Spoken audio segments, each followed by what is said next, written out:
Good morning. ప్రభువైన యేసుక్రీస్తు వారి పరిశుద్ధ నామములో అందరికీ శుభాలు. ఈరోజు అనుదిన ఆత్మీయ ఆహారంగా సామెతల గ్రంథం నుండి 13వ అధ్యాయం 10వ వచనాన్ని ధ్యానించుకుందాం. గర్వము వలన జగడమే పుట్టును, ఆలోచన వినువానికి జ్ఞానము కలుగును. గర్వము వలన గొడవలు వస్తాయట. చక్కగా ఆలోచన విని ఆలోచనకు లోబడితే వాని జీవితంలో సమాధానం వస్తుంది. వాడు జ్ఞానవంతుడిగా పిలువబడతాడు. మన జీవితంలో చిన్న పెద్ద గొడవలు రావడం సహజమే. అది కుటుంబంలో అవ్వచ్చు, ఉద్యోగంలో అవ్వచ్చు, ఎక్కడైనా సరే. ఆ గొడవలు చిన్న చిన్న డిస్కషన్ వల్ల ఆర్గ్యుమెంట్కి వెళ్ళిపోతున్నప్పుడు నిజంగా జ్ఞానవంతులమైతే, మనం నిజంగా బుద్ధి ఉన్నవారమైతే 2 పనులు చేయాలి. అయితే తెలివిగా తప్పించుకున్నా బయటికి వెళ్ళాలా, లేదంటే కొంచెం మనం తగ్గించుకుని ఆ గొడవను సాల్వ్ అన్న చేసుకోవాలి. అలా కాదు, మనం మూర్ఖులమైతే ఆ గొడవ ఎంతకి వెళ్ళినా సరే మనం ఎక్కడ తగ్గకుండా వాదిస్తూ ఉంటాం. మనకి పని జరగడం ఇంపార్టెంటా, మాట గెలవడం ఇంపార్టెంట్ అంటే మూర్ఖుడు అనుకుంటాడు మాట గెలవడమే ఇంపార్టెంట్ అంటాడు. తెలివైన వాడు అనుకుంటాడు నాకు పని జరగడం ఇంపార్టెంట్. వానికి పని జరగడం ఇంపార్టెంట్ కనుక ఒక మాట తగ్గినా పర్వాలేదు అనుకుంటాడు తెలివైన వాడు.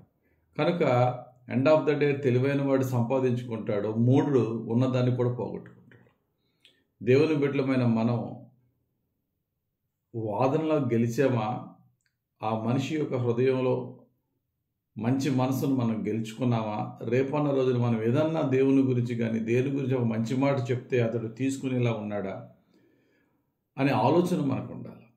ఇక్కడ భక్తుడు, ఇక్కడ మహాజ్ఞాని సొలొమోను అంటున్నాడు, గర్వము వలన జగడం వస్తుంది.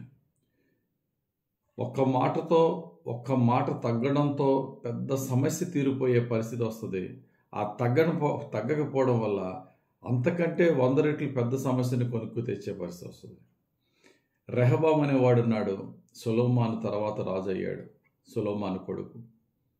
అతడు రాజు అయిన వెంటనే ఇశ్రాయేలీయులందరూ కూడా మా బరువులు తగ్గించవా అంటే గర్వంగా తన స్నేహితుల మాట చెప్పి తగ్గేదే లేదు, మీ ఇష్టం వచ్చినట్టు చేసుకోండి, నేను మాత్రం మా నాన్నకంటే ఇంకా కఠినమైనటువంటి బరువులు పెడతానన్నాడు. దానివల్ల ఏమైపోయిందండి, రాజ్యం ముక్కలైపోయింది. 10 గోత్రస్తులు తిరుగుబడిపోయారు. అప్పటి నుండి ఇశ్రాయేల్ రాజ్యం మొక్కలైపోయింది. రాజుల కుటుంబంలో పుట్టొచ్చు, డబ్బున్న వాళ్ళ కుటుంబంలో పుట్టొచ్చు, జ్ఞానుల కుటుంబంలో పుట్టొచ్చు, కానీ గర్వాన్ని కనుక ఉన్న డబ్బును బట్టి, జ్ఞానాన్ని బట్టి, ధనాన్ని బట్టి, ఆ యొక్క గర్వాన్ని కూడా మనం తెచ్చుకుంటే ఎంత సంపాదించినా ఆ ఆస్తి కానీ ఆ ఇల్లు కానీ ముక్కలైపోద్ది. జ్ఞానం కలిగిన వారమైతే బుద్ధి తెచ్చుకొని, బుద్ధి కలిగి పరిస్థితిని ఎలాగా సమాధానపరుచుకోవాలి అనే యోచన ఉండాలి.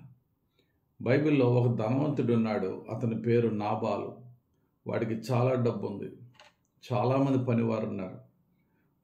వాడుకున్న డబ్బుతో ఎవరితో గొడవ పెట్టుకున్నాడండి, దావీదు యొక్క పనివారితో గొడవ పెట్టుకుంటే దావీదు 400 మందిని వేసుకుని చంపడానికి వస్తుంటే పనివాడు పరిగెట్టుకుంటూ వెళ్ళి ఆ నాబాలు యొక్క భార్య అబీగయీలుతో చెప్తాడు, అమ్మా ఇప్పుడు నువ్వు స్పందించి దావీదుకి ఎదురెళ్ళి ఆయన్ని సమాధానపరచకపోతే ఒక్కడో మిగలడు. నువ్వు స్పందించాలంటే అబీగయీలు చాలా గొప్పగా వెళ్ళి స్పందించి దావీదుని క్షమాపణ అడిగి ఇంటి మీదకి శోధన రాకుండా చేస్తుంది. ఆ పనివాడు అంటాడు, మన యజమానుని గురించి మనకు తెలుసు కదా, అతడు శుద్ధ పనికి మాలిన వాడు, ఎవడునూ వాడితో మాట్లాడలేడు. చూద్దామా, 1 సమూయేలు గ్రంథం 25వ అధ్యాయం 17వ వచనం లాస్ట్ లైన్, మన యజమానుడు బహు పనికి మాలిన వాడు, ఎవరిని తనతో మాటలాడనీయుడు అనెను. వాడు డబ్బున్నవాడే, డబ్బుకి మించిన గర్వం ఉంది. ఒక మంచి చెప్పాలన్నా సరే వాడు వినడు. అటువంటి వాడు సంపాదించుకున్న డబ్బు వాడు అనుభవించకుండా నాశనం అయిపోద్ది. కాబట్టి నీకు నాకు ధనమున్నా లేకపోయినా, పదవున్నా లేకపోయినా, గర్వం మాత్రం ఉన్నదంటే మన జీవితం నాశనం అవుతుంది. ఎన్ని డిగ్రీలు ఉన్నా లేకపోయినా కొంచెం బుద్ధిని తెచ్చుకోవాలి మనం. ఏంటి ఆ బుద్ధి అంటే పరిస్థితులకు తగ్గట్టుగా మనం ఎలా ప్రవర్తించాలి. ఒక మాట తగ్గితే మనకి ఎంత నష్టం ఉంటుంది, ఆ మాట తగ్గకపోవడం వల్ల ఎంత నష్టం ఉంటుంది. మనం ఒక్కసారి యోచించుకోవాలి.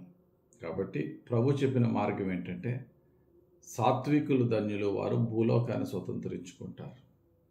ఎంత సాత్వికం ఉన్నదో అంతగా మనకి లాభమే కానీ నష్టం ఉండదు. ఎదుటోడు అనుకోవచ్చు, మాట నేను వాని యొక్క వాదనలో నేనే గెలిచాను అనుకోవచ్చు. వాదనలో గెలిచినంత లోపల మనకు పోయేదేమీ లేదు. అక్కడ పని జరగడం మనకు కావాలి. కాబట్టి ఈరోజు మన అనుదిన వాక్యంలో భాగంగా ఎక్కడైనా సరే మనకి వాదోపవాదాలు జరుగుతున్నప్పుడు ఒక మెట్టు తగ్గుదాం, ప్రభు వైపు చూద్దాం. తగ్గడం వల్ల లాభమే కలుగుతుంది కానీ నష్టం కలగదు. తగ్గడం అనేది చేతకానితనం అనిపించుకోదు కానీ బుద్ధి కలిగిన వైజ్ మ్యాన్గా, వైజ్ ఉమెన్గా మనం పిలువబడతాం. ఆ విధంగా మనం జీవించటానికి పరిశుద్ధాత్ముడు కావలసిన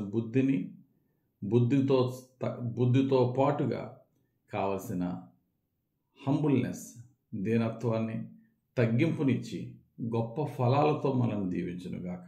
ఆమెన్. పరిశుద్ధుడా, ప్రేమ కలిగిన తండ్రి, ఉదయకాల సమయించిన వాక్యం బట్టి వందనాలు. మరి రకరకాల మనుషులతో మేము మాట్లాడి రకరకాల పనులు మేము చేసుకొని చూడగా చిన్న పెద్ద గొడవలు ఏమన్నప్పటికీ కూడా ఒక మెట్టు తగ్గి సమాధానపడి దాని యొక్క గొప్ప ఫలాన్ని మేము పొందుకొని అనుభవించే భాగ్యం దయచేయమని, మమ్మల్ని శోధనల నుంచి రక్షించి శత్రువుల నుండి కాపాడమని యేసుక్రీస్తు వారి పరిశుద్ధ నామంలో ప్రార్థించి వేడుకొనుచున్నాం తండ్రి. ఆమెన్. తండ్రి యొక్కయు, కుమారుని యొక్కయు, పరిశుద్ధ ఆత్మదేవుని అభిషేకం మనల్ని అభిషేకించి నడిపించి దీవించును గాక. Amen. God bless you. Have a very blessed day.